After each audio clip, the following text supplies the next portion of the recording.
Hey, what's going on, guys? If you can hear me okay, let me know. Let me know if the audio is all right. I know I've been a little rough on that lately. And of course, I haven't been here in a week, so you know, things go haywire. Let me know if this sounds all right. We'll get going in a sec.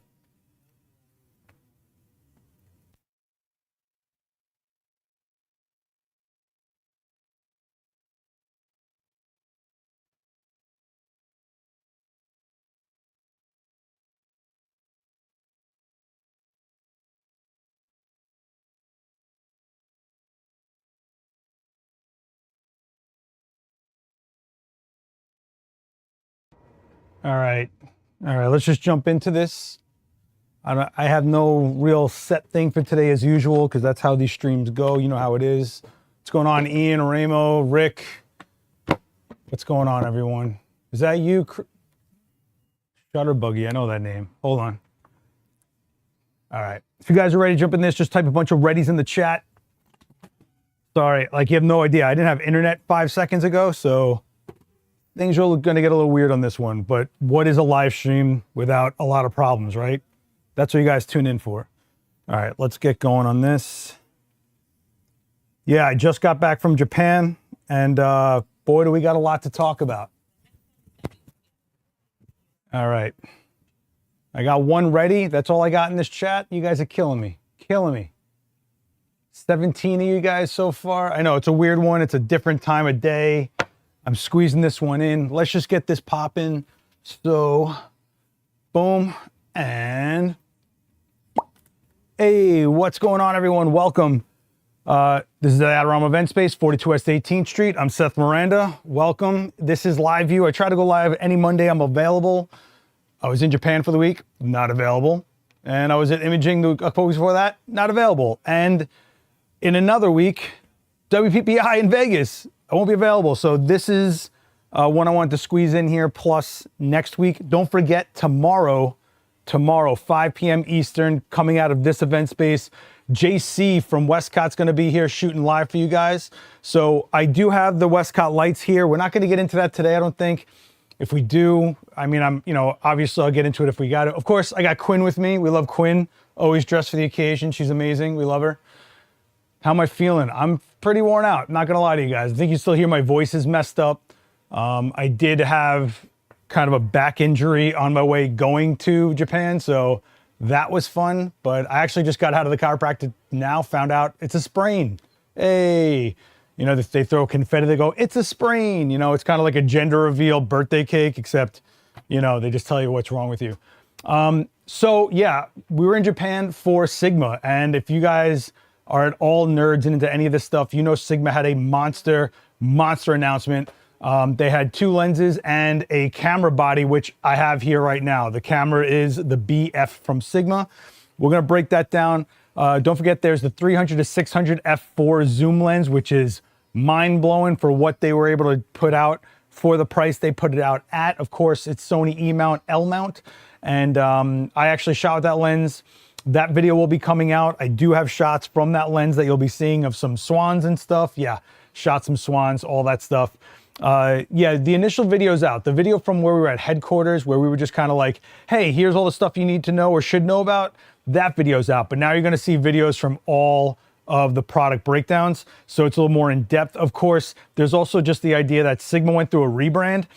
They have like a whole new look. They're really going hard. They're refreshing things. Their aesthetics are changing. They're modernizing. They're making things look very sleek and clean.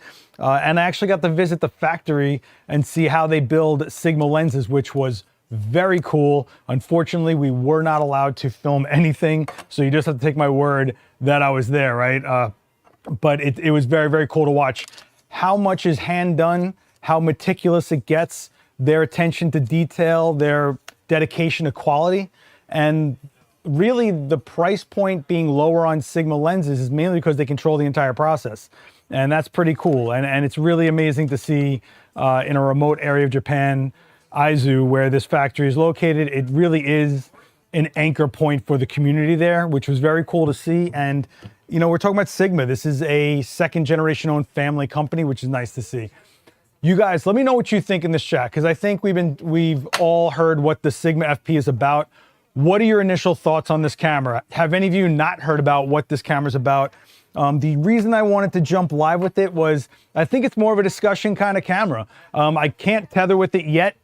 I do think it's going to be tetherable. There are settings in the menu where you can see that it'll be tetherable, but I think the software has to get there. I wasn't able to get a video feed out of the USB-C port aside from making it into a webcam, so I couldn't really show you the overlay. So my plan today is just kind of push this lens right into the LCD, which is the only interface you have. There is no EVF on this thing, okay? There's also no mechanical shutter. This also has no card slots. The only thing you get is a USB-C port and a battery chamber. It's kind of nuts. So let's break it down. Let's talk about what this is all about.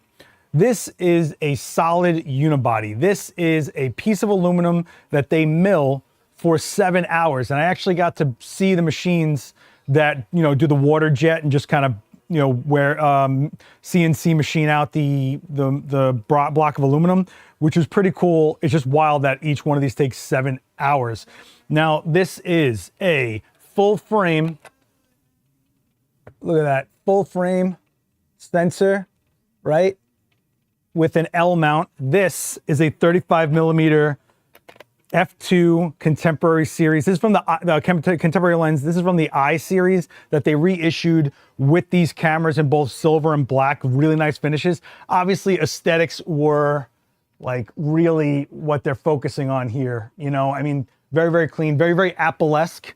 And one of the things they really wanted to point out is how it's like a one-touch type interface. So when we punch in, I'll go through that a little bit. The BF camera is a nice thing, but I'm not really sure what audience. That's interesting. So I said the same thing. I was like, okay, whenever something comes out, we go, who is this for? What is this capable of? What is the idea and concept behind it? And at first, it really felt kind of like a concept car to me. Like, okay, so you got haptic feedback buttons and only one dial, and it's very minimal. Only 2 menus really in the whole camera. Yeah, seriously, 2 menus. You have your basic menu, and then you have your optional menu, and of course, there's like a system menu, but that's the one you jump into when you need to or once in a while. Who's this camera for? So I think it's just kind of, from the name BF, means beautifully foolish, according to Kazuto, the CEO, and he's just kind of saying, hey, go have fun, don't think too much, just go get the shots you want. And with the color profiles that built into this thing, I think it's kind of clear they just want you to go shoot and get your vibes out of this thing, okay? There are some decisions here that some people might not agree with, and that's basically what happens when you make a really strong standpoint on a design. You're not talking to everybody. You're kind of just saying this is available to the people that's available for. For me, if I had to say who would probably pick this camera up, I'm gonna say that Leica shooter that has like a $6,000 to $8,000 camera that's got the minimal interface. They have a bunch of L mount glass, and they just carried over to this camera, which is a $2,000 price point. And they've got kind of like a just for fun camera when they want it, with a nice aesthetic, nice and sleek. Really the look of this camera is really what you're going to be hammered with first, and then you go into what's going on here. 24 megapixels, can do up to 6K video. However, there's no stabilization in stills. There's no stabilization in 6K video, but you do get electronic stabilization in 4K, which goes up to 30, and you also get full HD 120. You do also get H.264, H.265, and L-Log. So you actually have L-Log capability in camera, which is nice. 230 gigabytes of built-in SD. So that's built-in memory, 230 gigs, which if you think about it, it's like running dual 128 cards, kind of, right? And or 256 card, if you think about it that way. You're not gonna really fill this thing up too quickly. If you do, I was able to plug in to the USB-C port over here. Let me see, the USB-C port over here. I was able to plug in a flash drive and offload all the footage and all the stills right onto the flash drive, which I kind of wish all cameras had. I could just load a flash drive, hand it off to people. Maybe there are cameras that do. I haven't really tried that personally. But I think they're really just kind of thinking of like, you grab the camera, all you have is the camera, and you're going for it. There is a removable battery, however. The battery is this lipstick style battery over here. So, there's your battery chamber, battery. and you're kind of just going for it. So if you do need extra batteries on you, they're really easy to carry. One of the things I thought was really cool about it, you guys into this at all? I feel like you guys are so quiet this time. I know it's a weird time of day. I'm talking about something you guys were probably wanting a live demo, but I think it's important that we kind of go about it. And this is brand new, in hand, in front of your face, live, instead of just like an edited video or some social post. So I thought that was kind of like the value of the stream today. You know, sometimes a camera is really about how someone interacts with it and was their user experience optimal for that person. You know, do they go, hey, this is the camera that makes me want to go shoot? And that's when a camera's successful. You know, there's how bad is a rolling shutter on that thing? I haven't really tried it out too much, to be honest with you. I probably similar to a lot of things that are out there. But as far as like hardcore going into rolling shutter, I haven't yet. So lay off me on that one, Matt. The reality is that it's an aesthetics camera. They put out the lens line they wanted to redo for the camera itself. What I'm hoping they do is put out a pancake series, like maybe 3 lenses, you know, like 26 millimeter, whatever pancake, and then I'll really go with this. Because in theory, I could take this 24 to 105 2.8 and put it on this L mount, but obviously it's got, you know, a very tight minimal grip on it. So this, let's talk about the interface, okay? So we got Quinn over here. I'm gonna take off this magnetic lens cap that I got over here. Can you guys even? Magnetic lens cap, kind of cool, right? Again, aesthetics, kitschy things. When we turn this thing on, right? So first of all, you see that there's this little LED, OLED thing over here.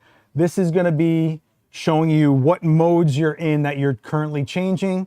Some status things like the battery is at 90% right now, all right?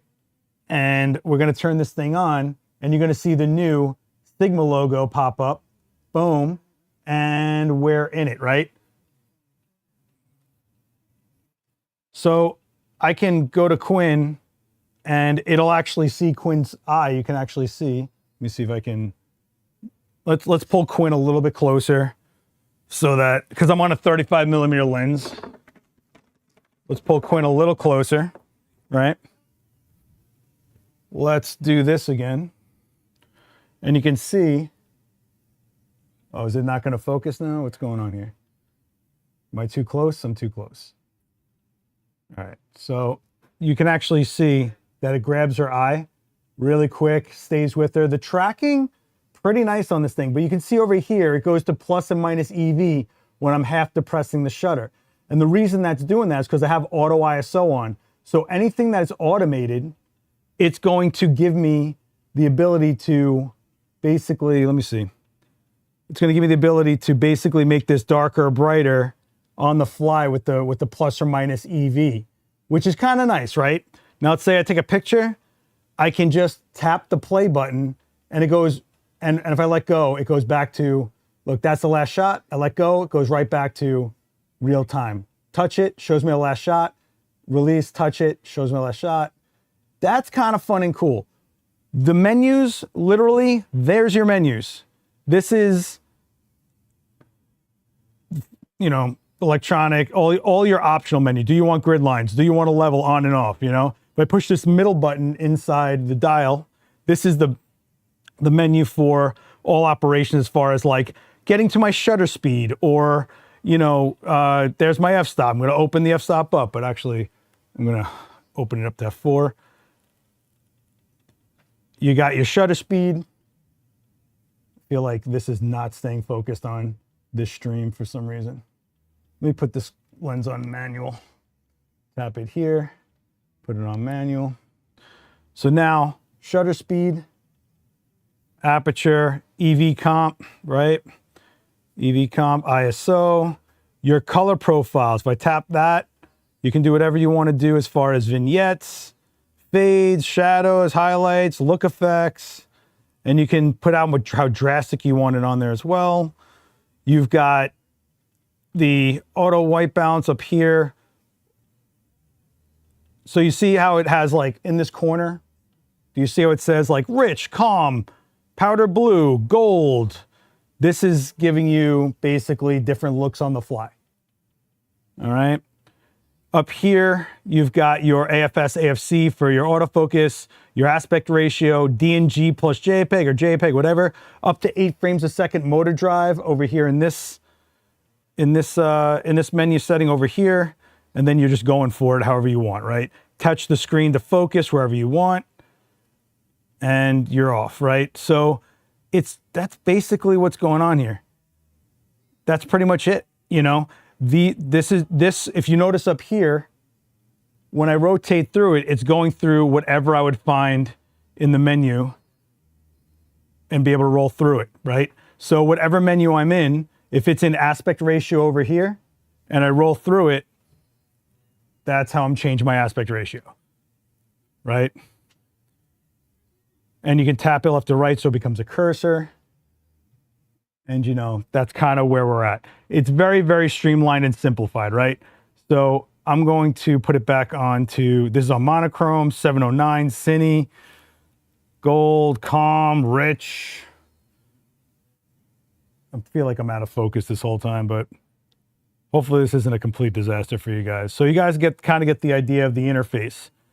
And again, the tracking, pretty nice.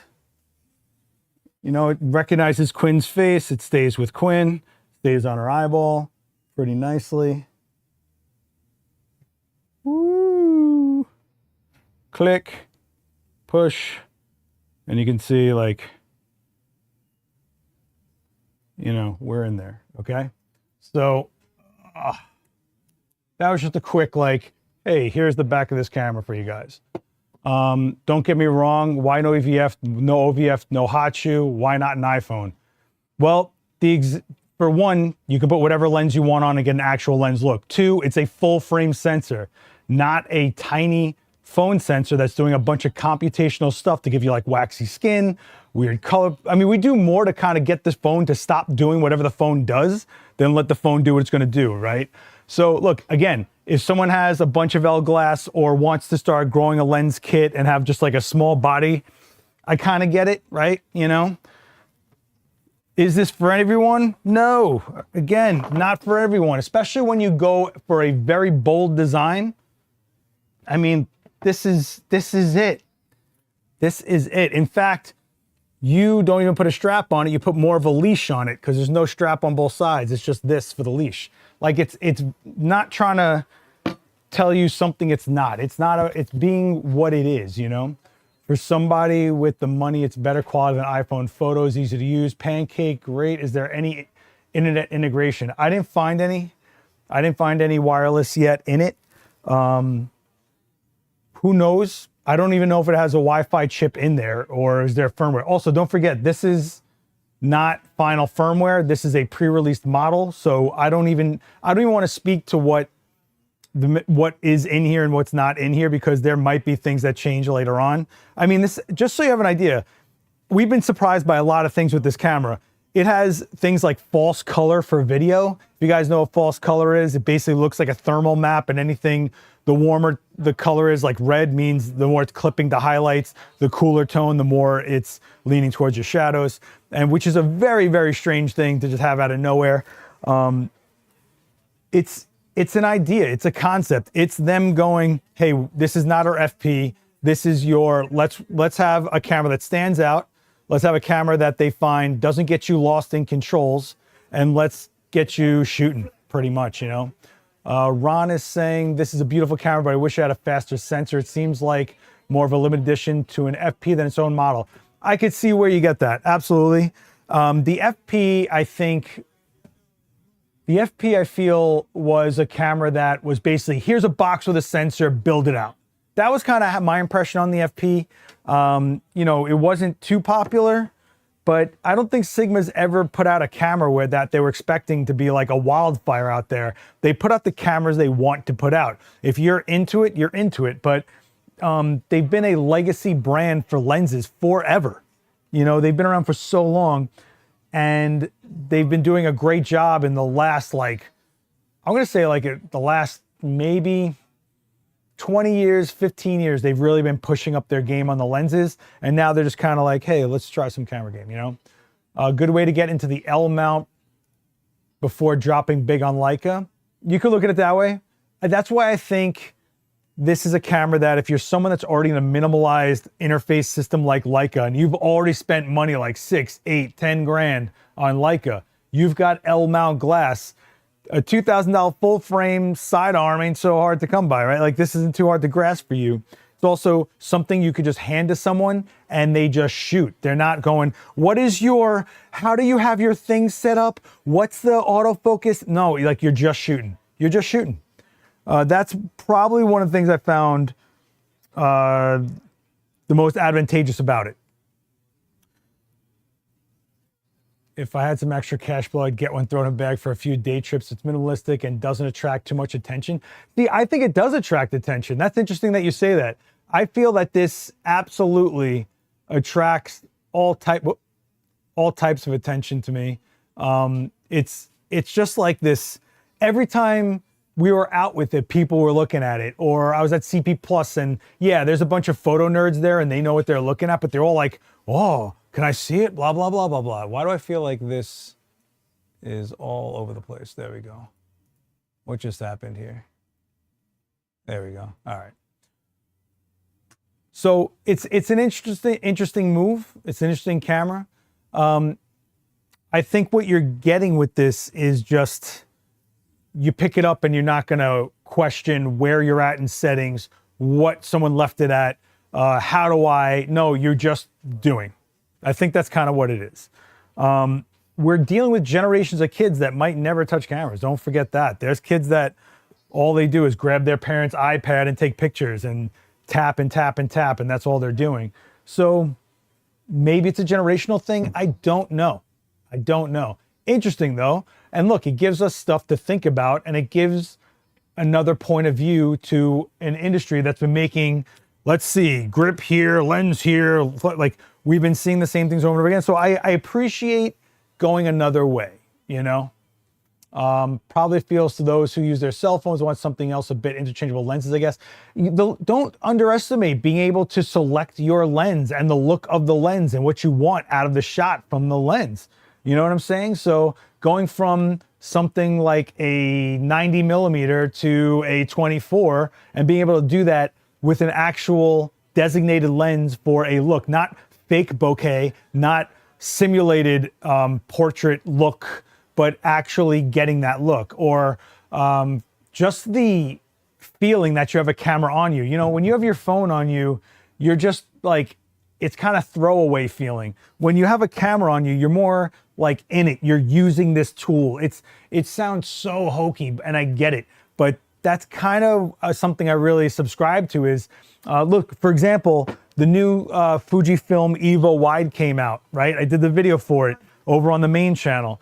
And all I got was people going, well, why can't I just use my phone and the Fujifilm Instax printer? You could, but you're not going to take that shot. The reason those shots even exist is because that camera makes you want to pick up that camera, spin a bunch of dials, shoot, have the ritual of shooting with someone, showing them the photo. Like it's people just don't get it when they're just looking at spec sheets and just looking at comment sections, you know? That's a good point. Being able to hand it off to someone else. I'd probably be more enticed if I didn't have to buy into another mount. That's very fair. That's why I'm saying someone that's already an L mount and someone that's already used to minimalized interfaces like Leica shooters. So if you think about it, someone with a Leica Q3 or, you know, like an SL that spent some serious money, has a bunch of glass, $2,000 full frame sounds pretty enticing. It can use all your glass. You know, I will say that the I series lenses are pretty well priced. We're looking at like 700-ish type price points for any lens in the lineup. Man, I need water. In general, Kevin's asking, in general, what tips do you have for shooting without a viewfinder? Well, one, don't keep smashing it into your face like this guy does. That's one thing about this camera that was giving me a little bit of an issue was if you have old habits like this old dog has, when you pick up a camera that's designed for a different type of shooter, you're doing things that it's not kind of thinking the user is going to want to do, and you're kind of retraining yourself. Like just having the $1 like messed me up a little bit. And every time I smashed, all of us, I think, on this Japan trip, all the older photographers just were smashing our face into it as like a reflex. As far as shooting without a viewfinder, don't forget you're unstable when you're holding it out. So if you're gonna just shoot normal, try to keep yourself stable. But if you're shooting anything like this, don't forget, kind of get lower with it. Don't just hang it out like this. You know, when you do stuff like this, it's unstable. You get low with it, more stability. Things like that. Don't forget that when you're off access to the lens, to the screen, exposure could look different to you.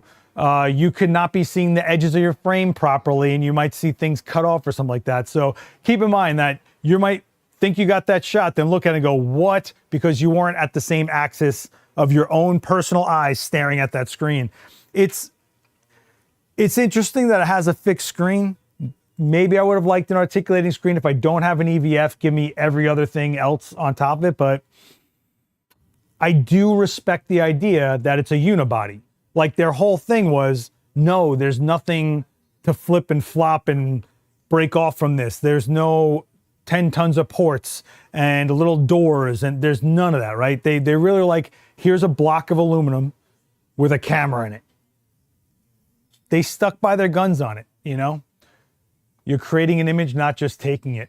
Yeah, and I think that that was also kind of philosophy here with the color profiles. They just wanted you to just go, here's my perspective on how I'm going to shoot this. Like there were some younger influencers on this trip, and every time I checked in on this girl, her camera was set completely different. I mean, I'm talking like she's square 1 minute, and then she was, 60x9 with monochrome the next minute.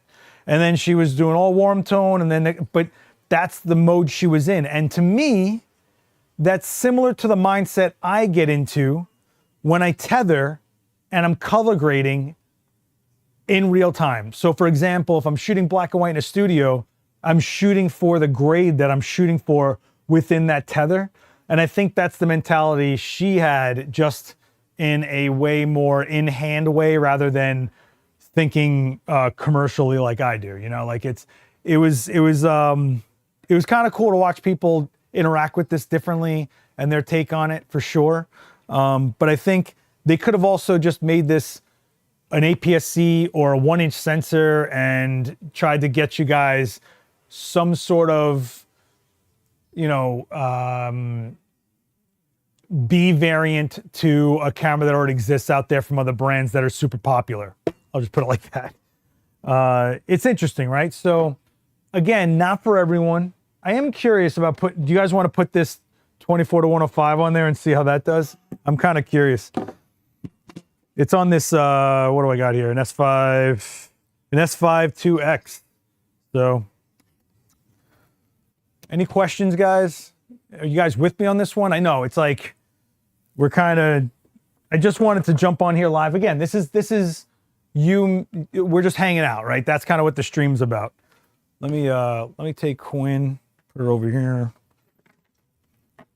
So the interface, what I would have loved is to get a video feed out of the USB-C port so that I could have recorded the EVF.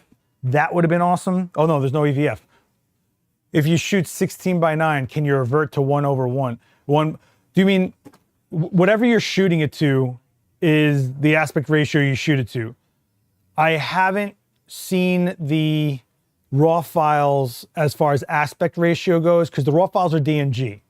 I don't know if they hold aspect ratio. What I do know is the DNG files do not hold the color profile. So if you were shooting in monochrome, for example, your JPEGs would be monochrome, the DNG would still hold color information, just like pretty much every other camera system, except for Fujifilm, that keeps their raw just straight up raw. Is there any ruggedness to it? Yeah, I mean, the fact that there's no moving parts, it feels solid. It feels like I got a brick of silver here. Like I'm just like, it definitely feels like, it's solid. Be interesting to see how features are added with firmware updates. It'll be interesting to see if they even do firmware updates. Speaking of which, there were firmware updates for a lot of Fujifilm cameras and a bunch of updates for Z8 and Z6 III photographers out there. I updated my Z6 III, and if you've been watching my Instagram stories, I'm very excited to have shutter angle in this camera. Yay, shutter angle. Let me just grab some coffee here really quick. You know what we can do? I tell you what, let's see if the DNGs, let's see if the DNGs hold anything. Let's do that. Let me see if I have a USB-C cable actually first. Yep, I definitely have one. Okay, cool. Let's take a picture in DNG plus JPEG. We'll take it in we'll take it in square, we'll take it in 60:9, and we'll see if the DNG holds the aspect ratio or if you are committed to that crop. Which color do you like most?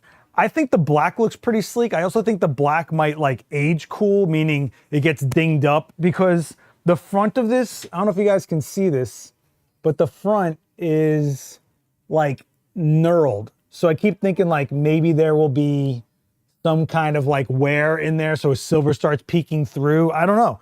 I think it'll definitely look cooler as it gets banged up. I'm one of those kind of guys. Let's shoot a store photo because those are always fun. Let's shoot it at f2, and let's shoot bing, and then let's go into the menu and go to the aspect ratio, and let's do it in square, and let's do, I don't know, actually that should be enough. Let's see. I agree on black. What's shutter angle? So shutter angle is a cool thing. There's a million videos on it. Let me do this part first. I want to just really quickly let's do a quick session in Capture One. I'll call it Sigma test. We will do a new session. New session. Come on, new session. New session. Sigma. Sigma test, where are you? Sigma test, choose, hit OK. I'm going to plug in the camera. We'll do a little picture-in-picture action over here. All right. Since you're hanging out, can I ask, have you heard about when the... Okay, even if I did, do you think I'd be allowed to say anything to you guys? So let's be smarter about rumor stuff or things that haven't been announced. For future reference, if it hasn't been announced, I'm not going to go ahead and tell you anything I know about it, because then I get, oh yeah, sued.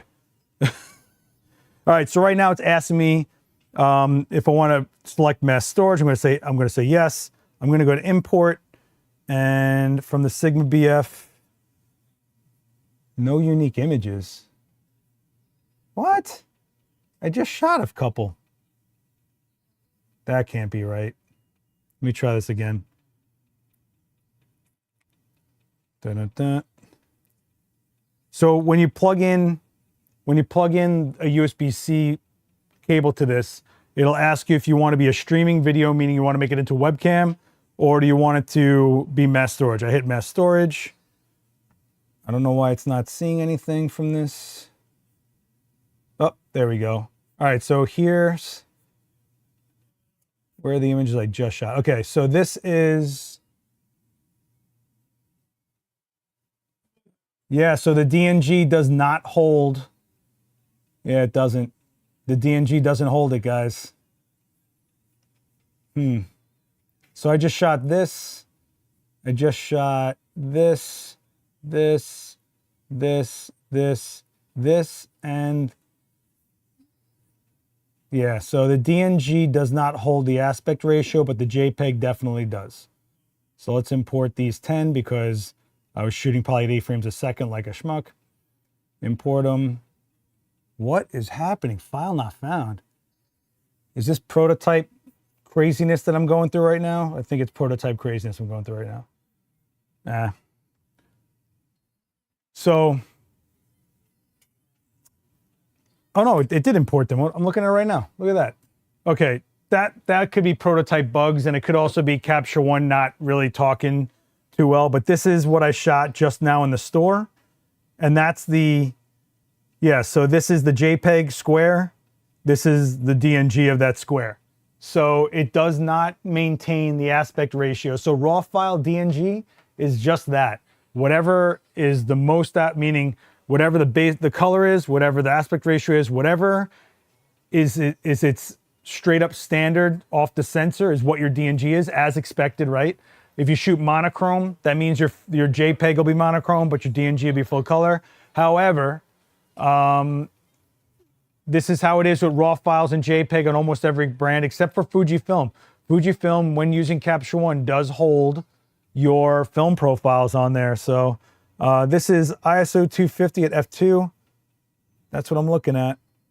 I focused on that camera. That's a blurry one because I'm not good. I'm bad. 100th of a second. All right. So that's what we're looking at, guys. All right. Clear. So probably you did also not hear about Sigma and Z mount. Well, there is no Z mount Sigma going on right now. Right now, in fact, the crop sensor lens that just came out, the 16 to 300, 3.5 to 6.7 DC lens. How do I remember all this? That's available for Fuji X, Canon RF, L mount, Sony E mount, no Nikon Z mount. So that tells me that we got a little bit of ways to go for a Sigma to go Z mount, you know. Does anyone have an idea of what a USB port replacement might cost? More than you think, because it's attached to your main board on a camera, and more likely than not, because I've had this happen to me with USB 3 back in the day, they're going to charge you to replace the entire board, not the port. So just be ready for that one. I need to check Capture One. I might be missing a setting. No, so the aspect ratio I found does not hold on. Hey, what's up, Eric? I got this is your lens cap, buddy. Come around. You left it here for like 4 weeks. Did you not realize you have the lens cap? Yeah. Oh man. Did you see his new Sigma? Yeah, I've seen a link to it. Yeah, it's interesting. I'm live right now, but let me finish this up and we'll talk. So Fujifilm color profiles stick like Acros black and white stick to the RAW file, but you can actually go into, do I have any Fujifilm? Probably have a GFX, like an old GFX thing here. Let me see. Let me see. Yeah, so this is an old GFX shoot I did with Cadence forever ago. I mean, what a beautiful, beautiful camera, right? But I'm pretty sure you can change. Yeah, so Acros, Eterno, monochrome or whatever. Had I shot this in Acros or Real or whatever, it would have stuck to it and I could actually change it after the fact. So that's one thing I really like about the Fujifilm systems is all that kind of stuff. Did I shoot anything? Oh, can't show those. I'm gonna get fired. Look at this. What did I shot this all in just straight up standard, I guess. But you can change the film. No, I shot this all in straight up. Okay. Did I shoot anything in black? This was shot in black. Nope, I made this black and white. Did I make this black and white? I don't remember. It's been so long. This was shot like a year ago, I think.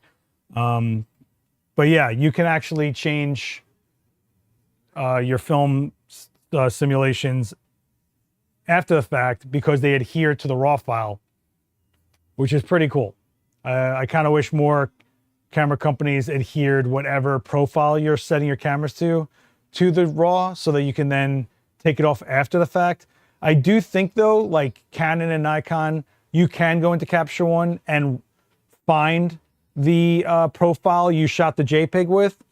You just have to manually put it back to that. So like, let's say you shot it on monochrome, you'd have to go where I went and go put it back onto like whatever camera monochrome it is. And that's kind of the thing. I could be wrong. It's been a minute. I usually don't shoot like that with the profile in the camera. I usually shoot to Capture One, do everything to Capture One if I'm going to do any color grading. So, you know, forgive me if I'm a little rusty on that. But yeah, So look, I just wanted to go live with you guys and kind of talk about this a little bit. I wanted to get a temperature reading on you guys. What do you guys think about this Sigma BF? Is it something that you say, hey, it's a different design, I appreciate it? Is it not for you? Is it something you're really looking at going, I actually really like the aesthetic and I think it'd be a lot of fun? You know, it's definitely something I feel you need to get into your hands and use. Luckily, Sigma's doing a pop-up shop for March in Soho here in New York, so you can stop by and check it out. But it's one of those things that I could tell you specs all day, and I'm sure there's a lot of channels that are saying, it doesn't do this, it doesn't have that. But until you really put in your hand and decide if it's for you, it's a tough one. It is. Actually, I did want to put this lens on to this thing. Let's see if this L mount, how's that looks. You guys are quiet today. I know it's a chill stream today, but I was hoping I'd get a little bit more life out of you guys. Oh, this looks interesting. Whoa, this is a lot of lens on this camera. Okay, this is getting into banana territory. This is getting into bananas territory. Sheesh. Oh, let me get out of square. And let's do, oh my gosh. Wow. This is an interesting interface right now. Wow. Okay. Clearly a lot of lens for a little body, you know. Woo. That is, look, it's like a pedestal for the lens. It's like, this is how they would display the lens, you know. Wow. But in theory, I could have put that 300 to 600 f4 on this camera. In theory, I could have done it. I could have done it. I'm just saying. Is it practical? No. Do I like doing dumb things like that? Absolutely. It's cool, but not for you. All right. I like it, but I like different. Hell, I shot a Pixie 2 Plus. Yeah. It reminds me of the design aesthetic. I'm sorry. It reminds me of the design aesthetic of what? It's not for me, but I'm glad Sigma created it. There must always be room for creativity. Exactly. I think when we need stuff like this to kind of break apart the mold a little bit. And sometimes it's just cool to make something that's like just sleek and nice, and you know, it's one of those things. Yo, what's up, Lloyd? How are you, buddy? So let me ask you this. Are there aspects of this camera you would want to see in a future BF or in the system you're into, right? So like, for example, do you like that it only has like 2 menus? Do you like that the buttons are like a haptic feedback and they don't really press? Or do you like not that it only has 1 dial and not like 4? You know, is there something about this design that's intriguing to you guys that you think is more of a starting point than this is the camera for you? I mean, a lot of you are saying this isn't the camera for you, so I'm just curious, is there some world where there's something in this that you'd want to see integrated further out there in the world? You know, I mean, the reality is had they pushed it with the technology, right? Like, let's say with stack sensor, this would be a $3,000 camera, right? I mean, we're talking about a lot of technology that also needs a lot of technology to back it up, meaning processing, RAM, buffer, all that kind of stuff, right? So the only thing I find interesting with the camera is that it has internal memory. Internal memory, I feel, would be amazing if it was integrated in all cameras. I would love to know that my camera, no matter what state it's in, I can go shoot. Meaning, as long as it has power, I can go shoot. If I forgot memory cards, or I blew through all my memory cards, or something unexpected came up, or you had cards, one got corrupted, you're out of card. Like, just to have the onboard memory is very cool. Leica's been doing that with like 64 gigs, like that. This is 230 gigs. They're saying this is the memory you're getting. The direct transfer of images to the flash drive, I'm with you on that. This, for sure, I would love to see integrated across the board, if possible. Just so you know, for this camera to offload its media to a flash drive, you have to take the flash drive and format it in the camera. So it's not like you can take a flash drive that has some stuff on it and think it's gonna work or that it's okay. No, you're gonna format that drive and lose whatever's on it. So just be aware of that if you do end up getting this camera or you try that out. But yeah, I'm into that. I would love to just shoot in the street and hand flash drives out to clients. Like, that would be sick, you know? If they start making other cameras with that feature, it'd be cool while still having options for external memory. Well, you mean card slots, right? I think they really just didn't want anything but the unibody design. I think that was part of it, you know? Nikon, Canon, Sony, OM system menus are a mess. They could all learn from Sigma has done to simplify physical and so you say that until you're trying to get into settings that a higher advanced camera is capable of, but there's no menu for. Part of the reason the menus are so simplified is because it doesn't go deep into a lot of feature setups, which for the use case, the user of this type of camera, you might not want or ever touch those settings. So why put them in there and make it annoying or unnavigatable for that type of person? So you got to kind of realize that a lot of the menu systems out there that you see are so involved because those cameras are so involved. The ethos of this camera is to not be so involved. You know? I like some internal memory. All cameras should have that. Why do brands leave it out? There's a few reasons. One is physical space, heat, power draw, and cost, right? You want memory, that chip is going to cost you something. So would you pay a percentage up on every camera body if it came with internal memory? Think about it, like a 256 gigabyte card could be $100, right? Or more, right? So, and you're at the mercy of whatever speed is in there. You cannot change it. Whatever that speed is, that's the speed you got, right? So there's a few reasons for it. One of the things I like about camera companies right now is that we used to pay a higher price point in camera bodies for larger buffers. But because the memory cards have gotten so much better over the years, CF Express Type B, for example, you don't need to pay for that buffer because the card is taking up that slack. So you're paying for the speed you want after the fact, if you even need it. If you're not someone that's burning through 30 frames a second, eating up buffer, you don't have to flip the bill and you maybe get an extra card instead of that one fast card and things like that, you know? Anything you throw into a camera hardware-wise, it's gonna cost you money. Make no mistake about it. When people go, oh, that camera should have stabilization when it's like a $900 camera, that camera is $900 because it has no mechanical stabilization. It's small because it has no mechanical stabilization. You know, it all adds up, you know? I tell people to map the most important things to a function button and stick the other important things to my menu. Well, not every camera does a my menu, but yeah, I understand what you're going for. If the buttons prove to be reliable, weatherproof, and feel good in the hand, it'd be interesting to see. I know I've had regular buttons fail under some heavy use. I mean, look, anything that has physical travel or a response, meaning that it has to depress and come back, are, you know, can be subjected to failure. That's totally understandable. Moving part. Anything that moves can be subjected to wear and tear and then failure. Haptic feedback buttons, though, you know, I don't know. I think if you looked at a camera, right? So, for example, okay, so this is a Nikon Z6 III. Some of the buttons are flush, some of them are more raised, and that's so you can get muscle memory just by feeling for it to know which button you're pressing.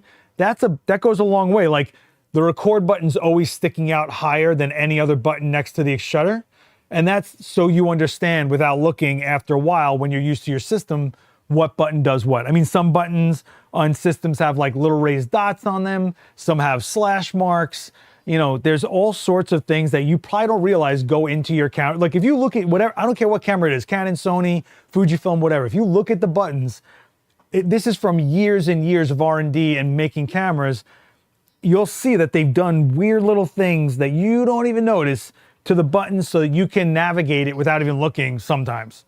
And it's totally true. So it's interesting. When they are flush like this and they don't have any variation aside from one being a little longer, that works in this case because there's only 3 buttons on this thing, man. I mean, you can't miss, right? The other question you have to ask yourself is, how many of these is Sigma really looking to put out there in the market, right? Like, is this a camera that they're making millions of, hundreds of thousands of, tens of thousands of, a few thousand?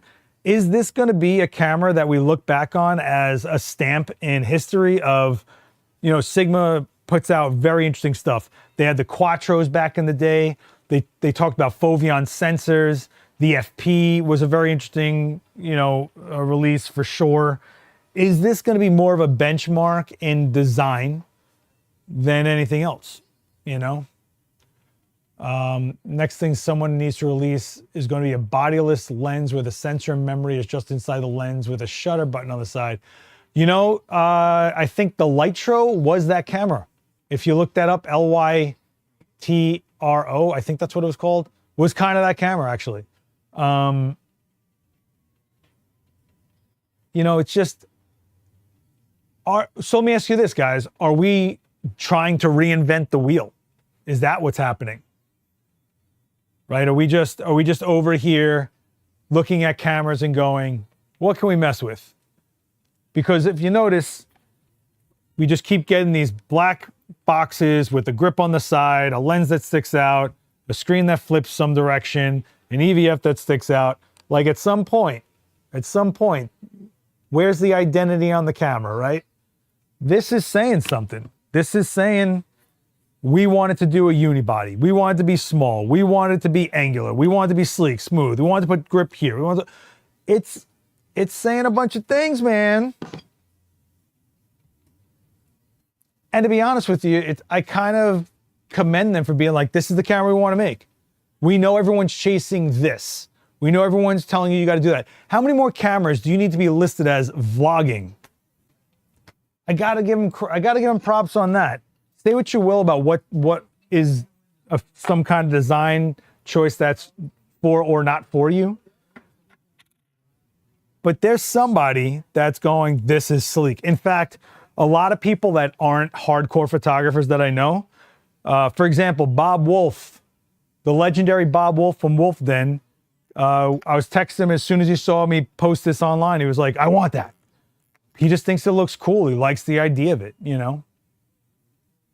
I think we're honestly trying to make things appeal to the cell phone crowd. It's its own thing. I still buy a ZF over it. The ZF is not the same ethos as this camera. Total miss on that.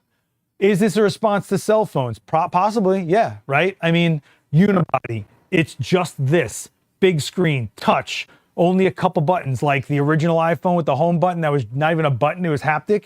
Same idea here. In fact, if you look at civilian news, like not our nerd industry blogs, but you look at something like, what was it, Time Magazine or something, they were like, oh, look, Sigma released an Apple-esque phone, because that's how they translate it to people who aren't us, right? So is there someone out there that doesn't look for all this confusing craziness that seems overwhelming to them, picks this up and goes, you know what? This I can do. This, whoa, that's a lot. This I can do. Wait, there's 27 buttons, 14 dials, a flip out screen, touch screen, EVF, flash cable. Oh, wait, whoa, I'm not going to get into all that. Oh, this. Oh, all I do is pick it up, tap what I want to focus on and shoot. This I can do, right? Do you get that? Like, there are people out there that are not into building systems out, that aren't into being lost down a rabbit hole of what their camera can or cannot do. They just want to pick up a sleek, smooth, cool looking body, have people talk to them about it. Hey, is that the new Sigma? What do you think about it? It's a thing. It's a thing. Look at half of Leica shooters. They're just wearing them as an accessory, and they talk more about the leather they chose and the strap they went with and stuff. It's a culture. I'm not hating on them, but there's an aspect of that to this. You know what I'm saying? Like, look, I didn't think I was in that world, and then when I started shooting the X100 series, I got stuck on, well, what kind of strap do I want for this thing? I don't know. Like, maybe I want a shorter one. Maybe I want something that's just a leisure on my hand. I don't know. What do I want? Like, you get mixed up a little bit. You can't help it. It's physically on you. It's next to your face, you know? Sometimes progress happens when someone took the risk to do something different. Time will tell, but I think other camera OEMs will learn from what Sigma has done. I think they'll take notice, and I think we'll see at least considerations for different stuff. You know, I really do see somebody out there that's only had an interface of something like this take a choice between something like this, and go in this direction. When something looks overwhelming and just a lot to get through and figure out and get to the place you want to get with it, and oh, what other things do I need to buy for it? Oh, memory cards, what kind of memory card? Oh, the speed, here, just take this, make sure it's charged. That's what's gonna happen. Someone's gonna be like, oh, just make sure your battery's charged and you're good. Oh, and you just. That's kind of what I see with this thing. Again, is it for everyone? No. Is there someone out there for it? Absolutely. I do feel that somebody, and I see it all the time. People come in here at Adorama and be like, hey, I want to do blah, and they have no idea what they're getting into. And once they go, well, sensor sizes and, resolutions, frame rates, and then button interfaces and how heavy, how big, what does it feel like? Oh, like, I mean, this is a lot of camera. This is enough camera. You know what I'm saying? So that person is going to be drawn to this. The only thing I think that civilians might go, is the fact that the screen is fixed and they can't like film themselves if they wanted to, since that's such a key thing for our lives now.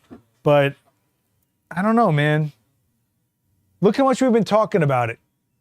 I just think that's cool, like that's awesome. And I really can appreciate Sigma for pushing what they're thinking about, So I don't know, guys. We're going to keep an eye on this one, obviously.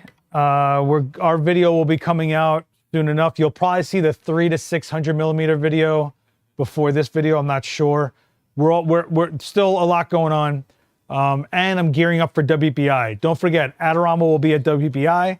Brooklyn Reflectors will be available at the booth. I'll be doing demos. There's a really good roster of people doing live demos at the booth. I'll be doing a cinema character narrative lighting masterclass thing. I don't know. I'll also be on stage for the lighting summit for Pro Photo.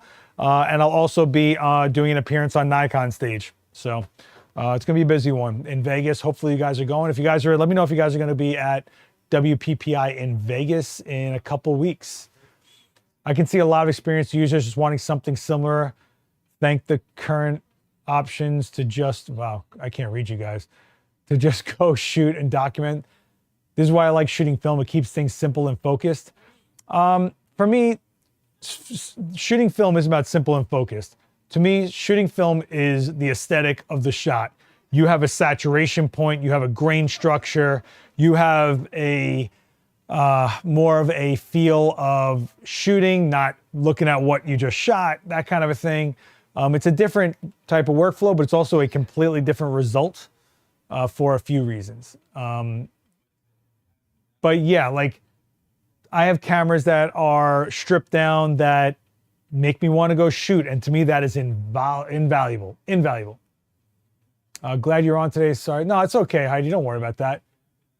Next Monday, I will be trying to go live before I leave for Vegas. Maybe we'll get into the Westcott lights. I don't know. Let me know what you guys want to get into next week. I'm not sure. In fact, I was going to get into the Westcott lights this time, but I did not know they were going to hand me this Sigma to come back from Japan with, which is kind of nuts, right? So props to Sigma on that one as well. I really appreciate Sigma for being like, hey, we trust you, go play, go talk about it. And here we are, right? From Japan to your face. Any questions I can answer, that's what we're doing, right? But yeah, it's nice to see someone thinking a little left, and maybe we come back to a center point with some features they hear from the feedback. I don't know yet. No, thank you guys. I appreciate you. Feels like a response to the point and shoot popularity explosion. That's what I initially thought. And then without having an on-camera flash, because don't forget, not only is no built-in flash, there is no shoe, and it is electronic shutter, which means there's no mechanical shutter that can trip a strobe. There's no flash capability, and I think a lot of the point and shoot love of it is that on-camera flash. No matter where they are, no matter how dark it is, they get that raw look, you know, and also on-camera flash is kind of like smooths out skin, all that kind of stuff, you know. So it's just that to me might be the one thing that I'm like, oh, if I wish I could. But it's not a stacked sensor. It cannot trip a strobe without a mechanical shutter. So, what are we doing here? But no mechanical shutter means no moving parts still. Do you think Nikon will ever come out with a mirrorless rangefinder? I hope so. My thoughts on them is all bets are off with them. Nobody saw a lot of things that they were going to do. Nikon did raw video internal. What? The shutterless flagship, the Z9. What? Put out a Z8, which was an even cheaper flagship, basically. What? Bought Red. What? Put out cameras with Z mounts and full autofocus capability and are allowing you to even take Sony lenses and adapt them to a Red camera not even a year after buying Red Cinema as a company. Like what? Like all bets are off with them. The ZFC came out of nowhere. We were like, wait a second, this is crazy. And it exploded. People really love that camera. Then the ZF came out and went to a whole nother level.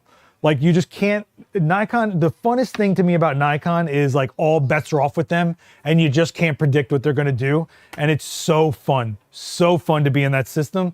The firmware updates, now I got shutter angle, power zoom options, all sorts of stuff. What?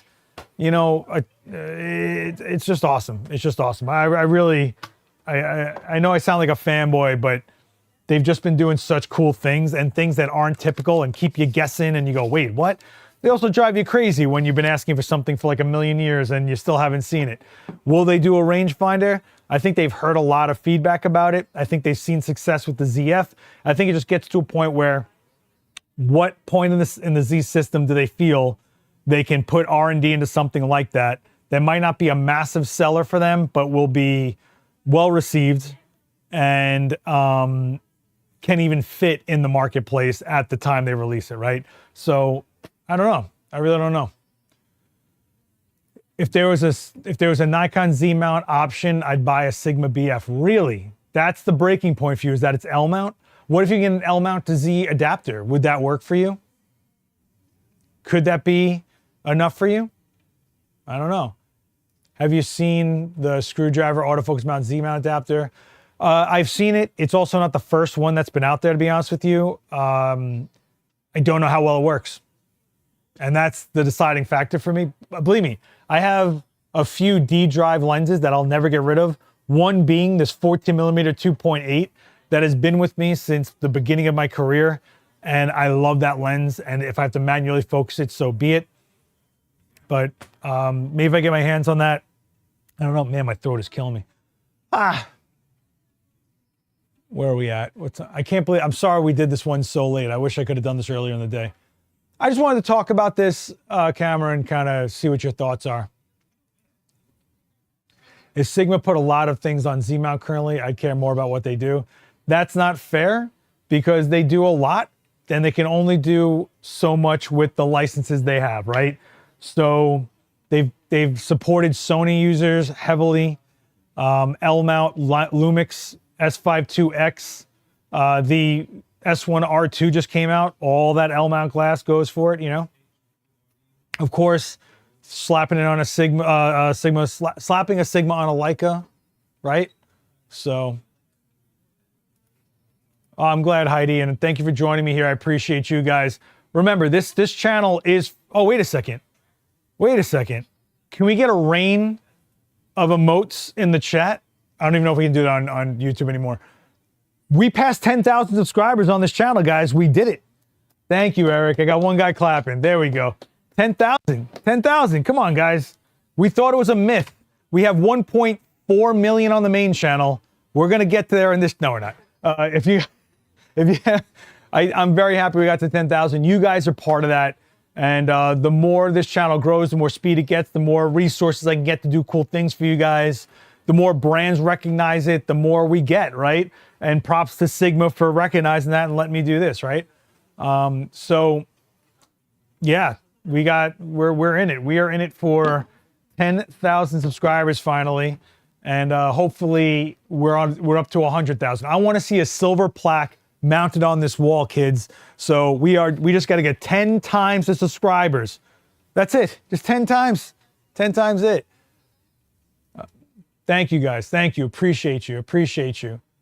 And look, when you guys see Sigma posting about the BF, maybe throw a comment in there from a positive standpoint and go, I could see who this is for. I like this aspect of it. Like sometimes I think we get lost in a sea of negative comments and it discourages brands from trying crazier things. They won't try crazier things unless we show them why we appreciate the crazy things. So make sure you throw them a, positive on this as well. Thank you very much. Thank you guys. No, thank you. Thank you. Thank you.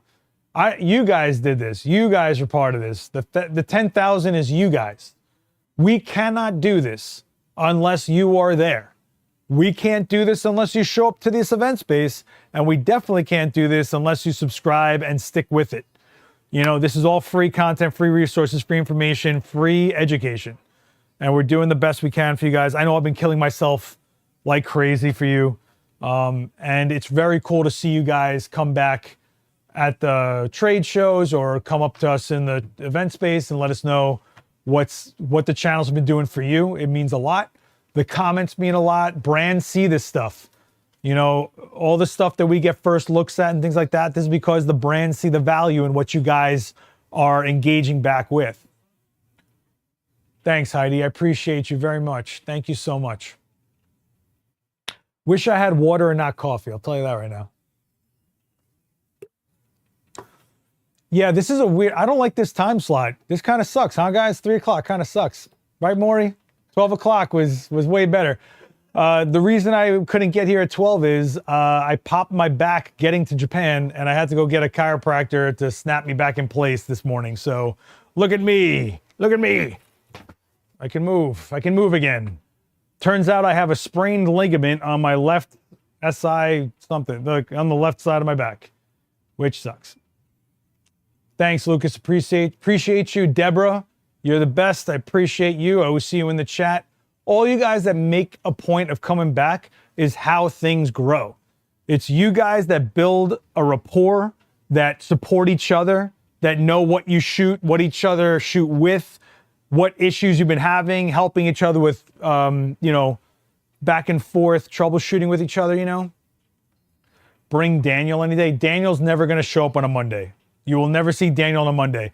He's in a little hobbit house with a door. You'll bang on it. He'll have like a giant rustic bread in his hand, some kind of giant magic spell book, some sort of flannel robe. And he'll be like, "Roar, be gone with you." And you'll never see him until Thursday. That's Daniel's day, Thursday. Oh, Coffee with Creators is back this week. 11 o'clock Eastern. I'm going to be here with Shauna Wade.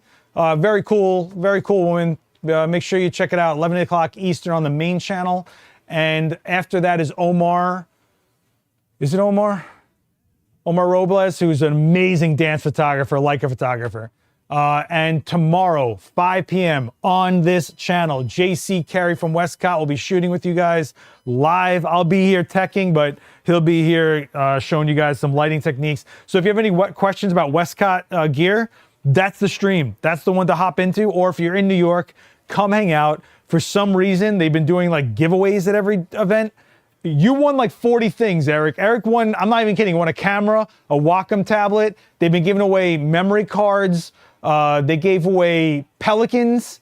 I mean, they're bribing you to show up here at 42 West 18th Street. It's crazy, Also, don't forget, Maury is lonely every day. He could use a hug. He's over in the Cannon Station. Are you ever gonna, Maury, come on here. Come over. Say hello. All right, finally, Maury makes a debut. Maury, look at this guy. You know how I always make fun of Maury? Hi guys, how you doing? What do you come around this way? You move. Check One check. Hold on. The best right here. He's Hold the on. best. Check. I'm hearing the whole thing out. Here, that's you. Hi guys, how you doing? This is Maury. This is the camera. See, that's the camera. right there. I know you've only been selling for 100 years. This is Maury. This is the guy I'm always telling you is super lonely in the Canon session. He was bar mitzvah. I miss you guys, really. He was bar mitzvah in 1923. It's amazing. Unbelievable. Guy got the best right here. For his bar mitzvah, he just wanted the world in color. That's all. That's it. Now I'm leaving. There's actual humans here, guys. Actually, Marcus, that's your boy right there. Marcus, that's your man right there. Open in Adorama in California. So, Heidi, I don't know if you know this. It's no secret, but Adorama actually opened up warehouses in Utah to make sure they can get shipments to California in under 2 days. Pretty cool.